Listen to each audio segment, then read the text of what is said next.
Akhil Bharatiya pharmacist association की प्रयागराज शाखा ने जिलाधिकारी को संबंधित ज्ञापन सौंपा, जिसमें उन्होंने मांग की कि फार्मासिस्टों के सभी रुके हुए लाइसेंस जल्द से जल्द जारी किए जाएं, फार्मासिस्टों का उत्पीड़न बंद किया जाए और उन्होंने उत्तर प्रदेश सरकार से मांग की है कि फार्मासिस्टों की भर्ती प्रक्रिया जल्द से जल्द शुरू की जाए, जिससे बेरोजगार फार्मासिस्टों को रोजगार मिल सके। इसके साथ ही साथ उन्होंने यह भी कहा कि भारत सरकार और उत्तर प्रदेश सरकार को फार्मेसी के क्षेत्र में रोजगार को बढ़ावा देने के लिए जो अच्छी शिक्षा परक, गुणवत्ता परक फार्मेसी की शिक्षा है वह उपलब्ध कराई जाए और शोध को बढ़ावा दिया जाए, जिससे नई नई औषधियां जिनकी खोज विदेशों में की जा रही है वह भारत में हो सके। और भारत चूंकि इस समय फार्मेसी के क्षेत्र में और दवा निर्माण के क्षेत्र में विश्व में एक जाना माना नाम है और भारत की अर्थव्यवस्था में जो एक्सपोर्ट ओरिएंटेड अर्थव्यवस्था है उसमें दवा निर्माण उद्योग का बहुत ही अधिक योगदान है।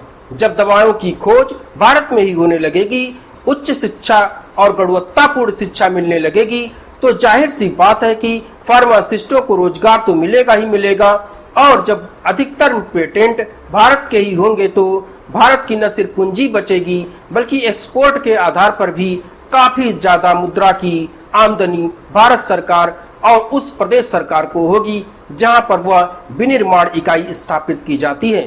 फार्मासिस्टों ने यह भी मांग की कि उनका कोई भी किसी भी प्रकार का उत्पीड़न न किया जाए और सीएचओ की भर्ती उसमें फार्मासिस्टों को ध्यान दिया जाए, उनको स्थान दिया जाए, क्योंकि कम्युनिटी फार्मेसी की पढ़ाई फार्मासिस्ट पहले से ही पढ़ के आता है। आपको यह बता दें कि सीएचओ की भर्ती में न सिर्फ बीडीएस बल्कि होम्योपैथी, बीएमएस और नर्सिंग जो संकाय के विद्यार्थी हैं वह भाग ले सकते हैं। लेकिन आश्चर्यजनक बताया जा रहा है फार्मासिस्टों द्वारा कि यह बहुत ही आश्चर्यजनक है कि उसमें सीएचओ की भर्ती में फार्मासिस्टों को दूर रखा गया है। इसके साथ ही साथ फार्मासिस्टों ने पुलिस थानों में फार्मासिस्ट नियुक्ति करने की मांग की, जिससे कि घायलों का बेहतर और समुचित उपचार हो सके। देखिए फार्मासिस्ट एसोसिएशन के पदाधिकारी क्या कहते हैं। ये अपनी क्या मांगे लेकर के यहाँ उपस्थित हुए हैं। यहाँ पे क्या कहते हैं फार्मासिस्टों का लाइसेंस जो जारी होता है उसमें क्या कहते हैं घूस लिया जाता है, प्लस क्या कहते हैं फाइलें रिजेक्ट कर दी जाती हैं। जो औषधि विभाग के अधिकारी पूरी तरीके से भ्रष्ट हो चुके हैं। बेवजह छापा मार के परेशान किया जा रहा है। सारे फार्मासिस्ट जितने दुकानदार हमारे भाई हैं, इससे हम लोग बहुत आहत हैं। इसलिए हम चाहते हैं कि ये सब बंद हो, एक नियम चले। बेरोजगारी उत्पन्न हो रही है, इससे सब परेशान है इस वक्त। और कोई अब समस्या? सबसे पहले मीडिया को धन्यवाद देना चाहता हूं कि आप विगत 2 वर्षों से लगातार फार्मासिस्ट के संघर्षों को अपने पोर्टल के माध्यम से दिखाते हैं और संघर्ष को प्रदेश एवं केंद्र सरकार के सामने प्रेषित करते हैं। आज का विषय यह था कि हम सभी लोग एकत्रित हुए थे। विगत 1 महीने से इतना ज़्यादा संघर्ष झेल रहे थे फार्मासिस्ट बंद, जो रिटेल का कार्य कर रहे हैं उनमें बिना नोटिस के, बिना जानकारी के उनमें छापेमारी करना, उनसे अनावश्यक धन उगाही करना, इस तरह की समस्याओं से परेशान हो गए। तो उन्होंने अपनी बात हमारे संगठन के प्रदेश के जो कार्यकर्ता हैं माननीय सुनील जी और प्रशांत जी के सामने रखी। वो आकर उन्होंने इसके पहले भी प्रत्यावेदन दिया था माननीय औषध प्रसाद निरीक्षक और हमारे यहाँ की जो डीएलए हैं, लेकिन वो उनका एकदम उदासीन सा उनका उस पर प्रभाव रहा। आज सभी लोगों ने यह प्रयास किया है कि हमारे यहाँ के जो मंडलायुक्त हैं एवं हमारे यहाँ के जो बीएम हैं उनको हम अपना प्रत्यावेदन देंगे और उनसे गुहार लगाएंगे।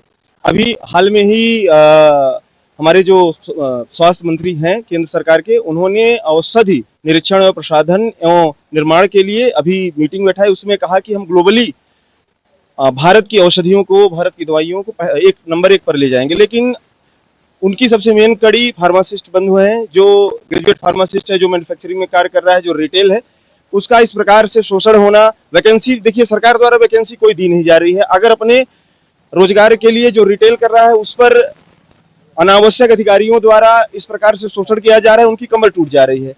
उसके बाद दूसरी बात यह है कि जो लोग फार्मासिस्ट नहीं है, उन्होंने अपना पैसा दे करके रिटेल आउटलेट खोला हुआ है, होलसेल कर रहे हैं, उनका भी लगातार शोषण हो रहा है।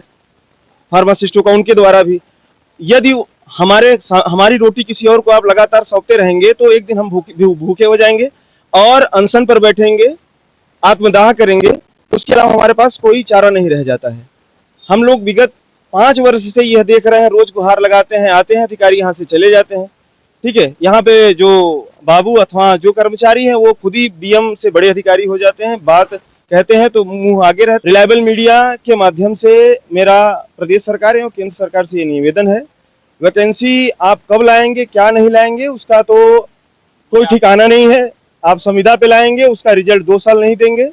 तो हमको तो, हम जो अपने से रोजगार कर पा रहे हैं कर्जा लेकर कुछ करके, उसमें आप अधिकारियों से छापा मरवा के, देखिए आप इस बात को सिद्ध कर दे रहे हैं कि आपकी सरकार में माननीय योगी जी की अधिकारी बेलगाम हो गए हैं और अनावश्यक किसी का भी शोषण करने को तैयार हो जा रहे हैं। आप किसी की जांच करने जा रहे हैं तो आप नोटिस दे दीजिए कि हम जांच कर रहे हैं, फिर वो आप ये देखिए कि वो फार्मासिस्ट का है कि नहीं। रिटेल आउटलेट फार्मासिस्ट का है, बगल में होलसेल गैर फार्मासिस्ट का है, आप उसके यहाँ से काजू कतरी खा। अभी अभी मिली जानकारी के अनुसार डिब्रूगढ़ एक्सप्रेस जो गोरखपुर को जा रही थी वह गोंडा के पास पलट गई है और जिसमें 4 लोगों के मारे जाने और लगभग 20 लोगों के घायल होने की सूचना है। आपको बता दें कि मौके पर बचाव और राहत कार्य की सामग्री के साथ रेलवे का जो इंजन है वह भी पहुंचा हुआ है ताकि क्षतिग्रस्त पटरियों की मरम्मत की जा सके और इंजन उन खाली और बेकार पड़े डिब्बों को खींच कर ले जा सके। इसी के साथ साथ बचाव और राहत यान भी पहुंच चुके हैं।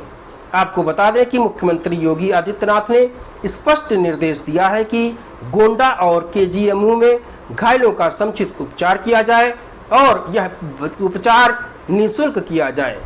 आपको बता दें कि उपचार में किसी भी किस्म की लापरवाही बर्दाश्त नहीं की जाएगी, ऐसा ब्रजेश मिश्रा जो उप मुख्यमंत्री हैं उत्तर प्रदेश सरकार के, उनका कहना है। हालांकि घायलों की संख्या बढ़ भी सकती है लेकिन हताहतों की संख्या अभी तक सिर्फ 4 बताई जा रही है। मिली जानकारी के अनुसार जो पटरी है उसी में कोई न कोई नुक्स था। अब उस किस तरह का नुक्स था, क्या उसमें पटरी क्रैक हो गई थी या पटरी के ऊपर किसी ने पत्थर रख दिए थे या कोई अन्य किसी तरह की बात थी या पटरियों की जो प्लेटें हैं वह हट गई थी या कोई अन्य समस्या थी, इस तो जांच के बाद ही पता चलेगा।